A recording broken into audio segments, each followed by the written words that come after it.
Friends, আশা করি সবাই ভালো আছেন। সবার শুভকামনা জানিয়ে আজকে আবার একটি এলআইসির প্ল্যান নিয়ে আলোচনা করব। সেটা হলো 732 নাম্বার প্ল্যান। এই প্ল্যানটা গত 31শে ডিসেম্বর 2024-এ নতুনভাবে লঞ্চ হয়ে এসছে। এই প্ল্যানটা একটা নন লিঙ্ক প্ল্যান, অর্থাৎ শেয়ার মার্কেটের সাথে কোনোভাবেই যুক্ত নয়।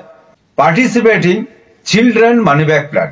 এলআইসি পাবলিক সাপোর্ট চ্যানেলটিকে যারা সাবস্ক্রাইব করে রেখেছেন তাদেরকে অসংখ্য ধন্যবাদ। যারা এখনো সাবস্ক্রাইব করে উঠতে পারেননি অথবা আজকে নতুন, অবশ্যই সাবস্ক্রাইব করে নেবেন।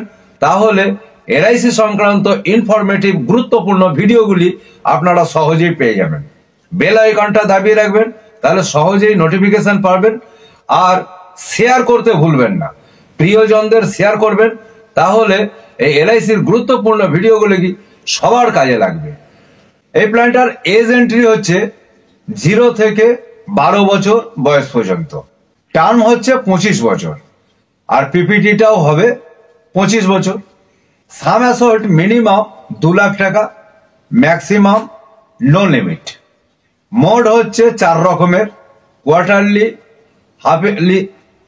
মোড হচ্ছে 4 রকমের, মান্থলি, কোয়ার্টারলি, হাফ ইয়ারলি এবং ইয়ারলি। এবারে সাম অ্যাসোর্ট যে মিনিমাম 2 লাখ টাকা আর ম্যাক্সিমাম নো লিমিট, তার মধ্যে মাল্টিপল হিসেবে 2 লাখ থেকে 4 লাখ টাকা পর্যন্ত 5,000 করে মাল্টিপল বাড়তে বাড়তে যাবে। তারপরে 5 লাখ থেকে 9 লাখ পর্যন্ত মাল্টিপল 50,000 করে যাবে। তারপরে 10 লাখের ওপরে হলে মাল্টিপল 1 লাখ টাকা করে বাড়িয়ে বাড়িয়ে সাম অ্যাসোর্ট নেওয়া যেতে পারে। এই পলিসিটাতে লোন ফ্যাসিলিটি আছে আফটার 1 ইয়ারের পর থেকে। স্যারেন্ডারও করা যায় 1 বছরের পর থেকে, তবে স্যারেন্ডার করলে সবসময় লস হয়, এটা মনে রাখতে হবে। এই পলিসিটার রিস্ক কভার হচ্ছে কি, যে 8 বছরের নিচে যদি বাচ্চা হয় তাহলে যেদিন পলিসি নেওয়া হবে তারপর থেকে 2 বছর পর থেকে তার রিস্ক কভার শুরু হয়। আর 8 বছর যদি হয়ে থাকে, এই দুটোর মধ্যে যেটা কাছাকাছি হবে সেইটা রিস্ক কভার হবে। আফটার রিস্ক যখন হবে তখন sum assured plus bonus plus final additional bonus, অথবা 7 টাইমস অ্যানুয়ালাইজড প্রিমিয়াম, অথবা 105% অল প্রিমিয়াম। এগুলোর মধ্যে যেটা হায়ার হবে সেটা হবে তার রিস্ক কভার। পলিসিটার মানি ব্যাক আসবে 18 বছর যখন বয়স হবে তখন 20% সাম অ্যাসোর্টের ওপর। আবার 20 বছর যখন বাচ্চার বয়স হবে তখন সাম অ্যাসোর্টের ওপর 20% আবার পাবে। তারপরে 22 বছর যখন বয়স হবে তখন সাম অ্যাসোর্টের ওপরে আবার 20% মানি ব্যাক আসবে। 25 বছরের মাথায় ফুল ম্যাচুরিটি হবে।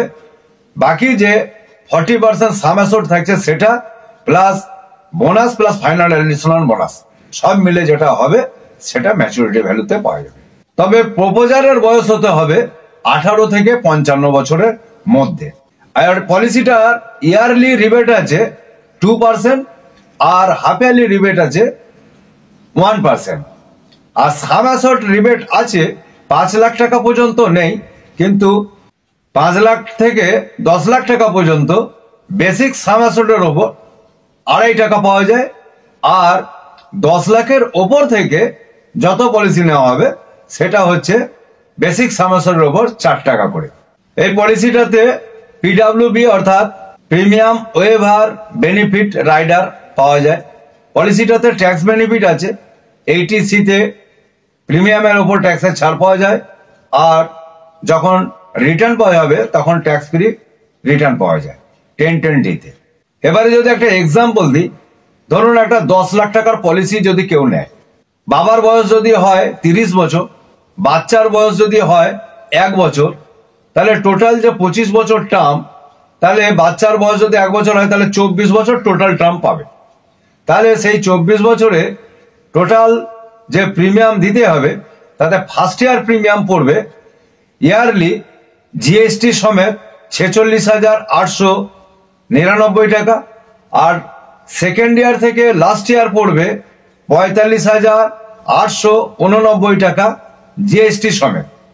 তাহলে এই পলিসিটা যে টোটাল প্রিমিয়াম জমা হলো 10 লাখ টাকার পলিসিতে, তাতে বাচ্চার বয়স যখন 18 বছর হবে, এই 18 বছরের মাথায় 20% মানি ব্যাক আসবে, অর্থাৎ 10 লাখ টাকা 20% মানে হচ্ছে 2 লাখ।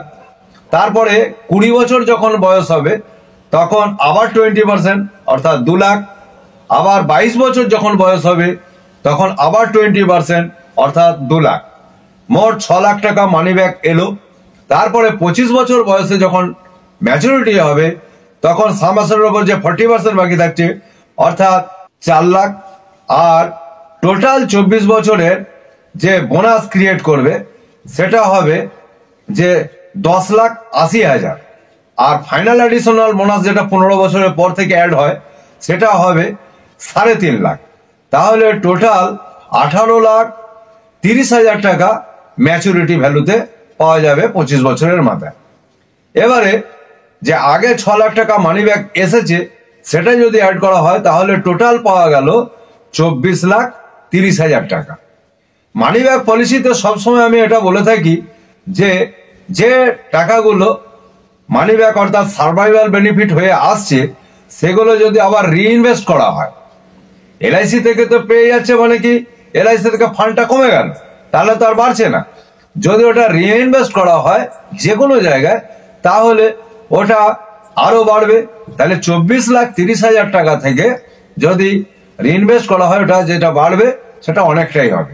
তাই চিলড্রেন মানি ব্যাক প্ল্যান 732 নম্বর প্ল্যানটি এতক্ষণ আমি বিস্তারিত আলোচনা করলাম। এই পলিসিটা সম্বন্ধে যদি কোনো প্রশ্ন ও মন্তব্য থাকে তাহলে কমেন্টে জানাবেন, আমি যথাসাধ্য উত্তর দেওয়ার চেষ্টা করব। আজকে এই পর্যন্তই। সকলকে শুভেচ্ছা ও অভিনন্দন জানিয়ে আজকের ভিডিও এখানেই শেষ করছি। ধন্যবাদ।